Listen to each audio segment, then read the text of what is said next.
थालिर आबाद मावनानै 40 लाख रांसिम आर्जिनो हादों गसाइगावनि एरेस्ट नार्जारिया। गसाइगाव 5/5/2022 150 बिगा थालिर आबाद मावनानै गाव आथिङाव गसंथादों गसाइगाव महकुमानि सिङाव थानाय 1 नं बाजुगाव गामिनि एरेस्ट नार्जारि मुंनि जोहोलावा। बिए उथ्रिसारनायनि उनाव सोरखारि साख्रि मोनैखाय आबाद मावनायखौ सायख'नानै लादों बिथाङा।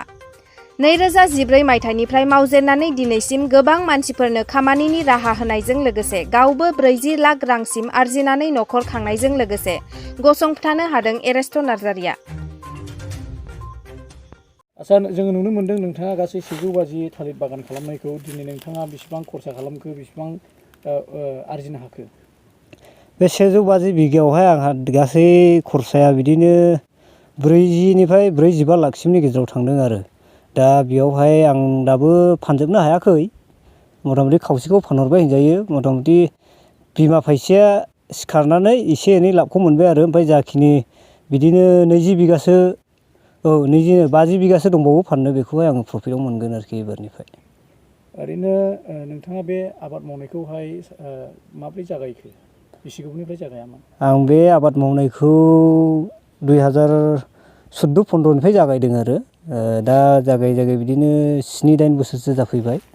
सिगां मावजेननाय टाइमावहाय आंहा एसेल'मोन, थाखा फैसा गैयैनि प्रब्लेमाव 10 बिगाल' आं आवग्रिनो हादों। बिनि उनावहाय आं लासै लासै गावनि प्रफिटजों बारायै दा 150 बिगासिमहालागै आङो सौफैनो हाबाय आरोखि। नोंथाङा बेसेबां मुलाम्फा जागोन होननानै नोंथाङा सानो?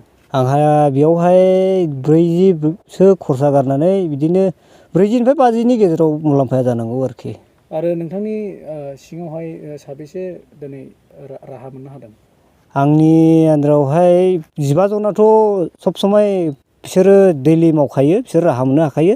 बिनि उनावहाय माब्लाबाफोर हास्लाबै टाइमावहाय एम्फौफोरबो जायो नालाय थालिरखौ, हासार होनाय मा होनाय बेफोराव मानसि नांबावगौ हिसाबै आङो बिदिनो मालाबाफोर 10 जन 15 जन बिदि बारायनानै बिदिनो 30-35 जन लेबारफ्रा थांनानै थायो आरोखि। नोंथांनि फरायनाय क्वालिफिकेसना बेसेबां? आंनि फरायनाय क्वालिफिकेसना आङो ग्रेजुवेट, BA पास खालामनानै MA खौ आं कमप्लिट खालामाखिसै आरो। सोरखारि साख्रि मोनदोंमोन नामा? सरखारि साख्रिखौ बुंनो थाङोब्ला मा बुंबावनो, माने 3-4सो इन्टारभिउ होनो थांदोंमोन आरो इन्टारभिउनि रिजाल्टफोरानो मोजाङै ओंखारा। आंनि लिरनायनि सायाव कनफिडेन्स दङ पास जागोन होननानै, खिन्थु रिजाल्टखौनो दिहुननो हायाखै आरो आंनि सिङाव दिनैसिमावहाय। दिनैहाय नोंथाङा बे आबादखौ मावबाय आरो बेजोंहाय नोंथाङा मुलाम्फाबो खालामनो हाबाय।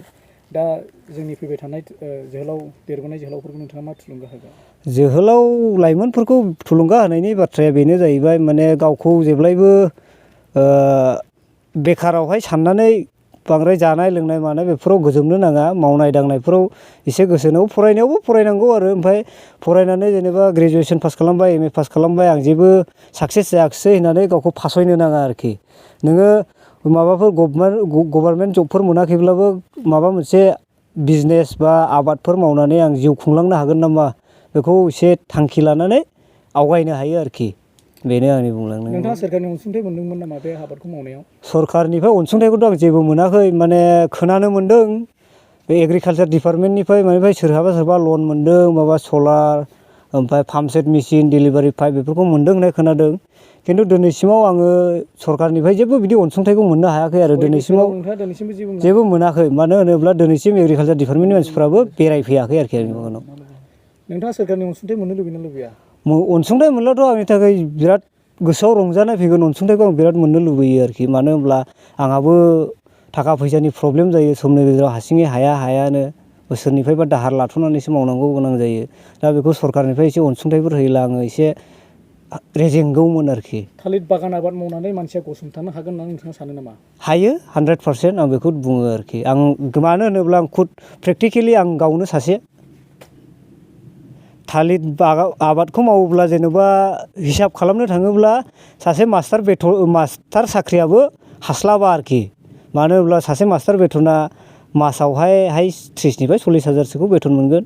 खिन्थु आं टटेल इनकामखौ हिसाब खालामोब्ला आंनि 50-60 हाजारनि गोजौआव फैयो आरोखि। नोंथाङा बेसेबांनि फानो बे थालिरखौ? बे थालिरखौ आं दा 250, 260, 270 बिदिनि हरगासिनो आरोखि। बेखौ दा साप्लाय हरनाया वेस्ट बेंगलाव हरो, ओमफ्राय धुब्रियावहाय हरदों आरोखि। जेनेबा आफार आसामावहाय हरनो हायाखै देग्लायहाय।